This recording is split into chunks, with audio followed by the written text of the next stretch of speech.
ஏமனிலிருந்து ஏவுகணைகள் 20 நிமிடங்களில் 7 தாக்குதல்கள். துபாயை சூழ்ந்த கரும்புகை. ஈரானில் மெஹர் செய்தி நிறுவனம் அமீரக அதிகாரிகளை மேற்கோள் காட்டி வெளியிட்ட தகவலின்படி வெறும் 20 நிமிடங்களுக்குள் குறைந்தது 7 வெடிப்புகள் நிகழ்ந்ததாக கூறப்படுகிறது.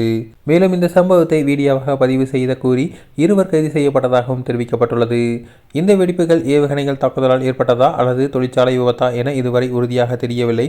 இதற்கிடையில் அமெரிக்க ஈரான் மோதல் நீடித்து வரும் நிலையில் ஏமனிலிருந்து ஐக்கிய அரபு அமீரகத்தை நோக்கி ஏவுகணை தாக்குதல் நடத்தப்பட்டதாக சில ஈராக் ஊடகங்கள் செய்தி வெளியிட்டுள்ளன. எனினும் வெடிச்சத்துக்கான காரணம் குறித்து அமீரக அரசு அல்லது அந்த நாட்டு ஊடகங்கள் இதுவரை எந்த அதிகாரப்பூர்வ விளக்கத்தையும் வெளியிடவில்லை.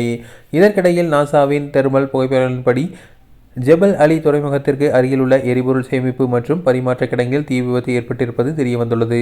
இந்த சம்பவத்தில் உயிரிழப்பு அல்லது சேதம் குறித்த அதிகாரப்பூர்வ தகவல்கள் இதுவரை வெளியாகவில்லை. அருகிலுள்ள அல் புர்ஜான் பகுதி மக்கள் வெடிச்சத்தம் கேட்ட நேரத்தில் பலத்த அதிர்வு இருந்ததாக தெரிவித்துள்ளனர்.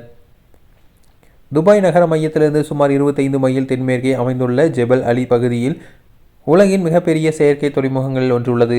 மேலும் முக்கிய சுதந்திர வர்த்தக மண்டலத்தையும் கொண்டுள்ள ஐக்கிய அரபு அமீரகத்தின் முக்கிய தொழில் மற்றும் வர்த்தக மையமாக இருக்கிறது. அமெரிக்க ஈரான் பதற்றம் நீடித்து வரும் நிலையில் அமெரிக்காவின் பிராந்திய கூட்டாளியான ஐக்கிய அரபு அமீரகம் தொடர்ந்து ஹை அலர்ட் நிலையில் உள்ளது குறிப்பிடத்தக்கது.